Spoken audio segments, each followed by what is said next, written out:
All right, let's talk about a crime, a really serious one. The victim?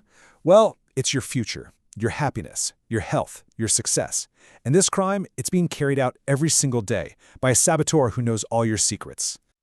So why do we do this? It's the central mystery we're going to investigate. We all have these big goals, right? But then we do things that completely go against them. It makes no sense. So what is going on here?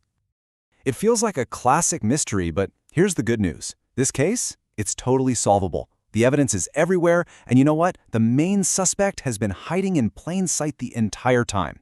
Let's start by taking a look at the scene of the crime. Okay, take a look at the evidence. Does this look familiar to you? I bet it does.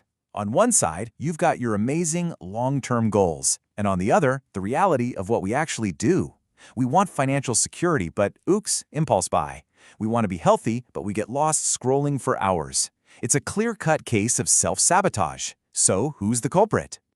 It is time to unmask our saboteur. All the evidence points to this powerful, invisible force that's running the show inside all of our heads. A little glitch in our thinking that drives so many of our choices. It all comes down to something called present bias. And what that means is our brains are basically hardwired to want stuff now.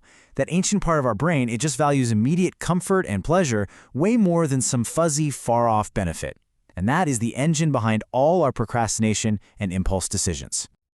I love this analogy from the writer Tim Urban. He calls this part of our brain the instant gratification monkey. And this monkey, it's living in your head, and its only job is to find the easiest, most fun thing to do in this exact moment. It doesn't care about your goals or your deadlines, it just wants that quick hit of fun. And, there's some really cool science to back this up. It's called dual process theory, and it basically says we have two systems fighting for control. System one, that's the monkey. It's fast, it's emotional, it's automatic. And then you've got system two, the planner. That's the slow, logical part that thinks about the future. The sabotage happens every time we let the monkey grab the steering wheel. But here's the twist in our story. The monkey, it doesn't act alone. Oh no. In our world, it has a very powerful accomplice that is an absolute master at exploiting its every weakness. Our own technology. Okay, get ready for this number. 13 milliseconds. That's how fast a little digital reward, like a notification or a like, hits your brain's pleasure center. It's literally faster than you can even think about what you're seeing. Our ancient brains, they never really stood a chance. So how do they do it? Well, app developers are masters of psychology, and one of their favorite tools is something called variable ratio reinforcement. All that means is you get a reward, but you have no idea when it's coming. Is the next poll to refresh going to show you something amazing? You don't know. And that unpredictability is precisely what makes it so addictive. And if you're thinking, that sounds a lot like a slot machine, you are exactly right. It's the exact same psychological principle that makes slot machines one of the most addictive things on the entire planet. Pull the lever, maybe you win. Refresh the feed, maybe you see something cool. The mechanism is identical. Seriously, once you see it, you can't unsee it. Our phones are packed with these little digital slot machines.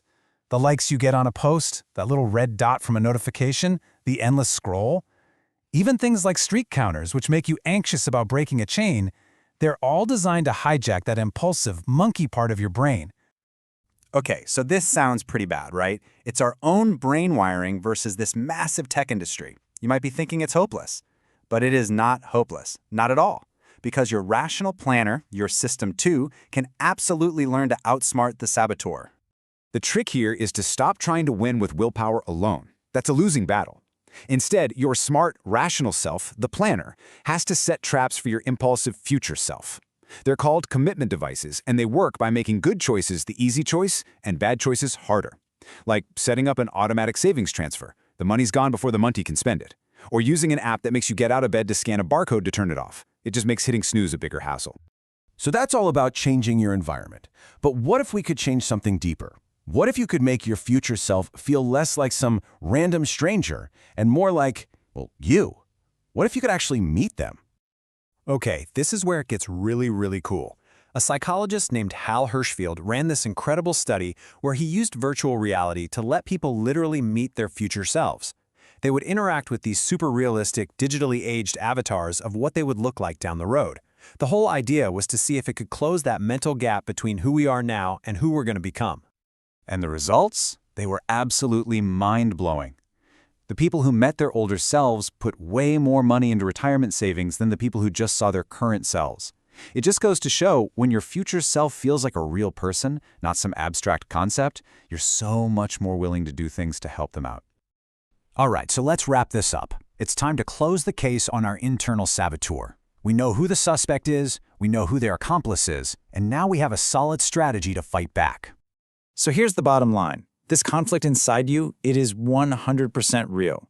Your brain is built for now, and technology is built to take advantage of that. But the case isn't hopeless. By understanding what's going on, you can start to shift the power back to your side. You can set up systems to help out your inner planner, and you can start building a real connection to the person you're going to be. Look, your future is a story that's still being written. It's a case that hasn't been solved yet. And the things you do today, those are the clues that will determine the outcome. So the real question is, what clue are you going to leave for yourself today?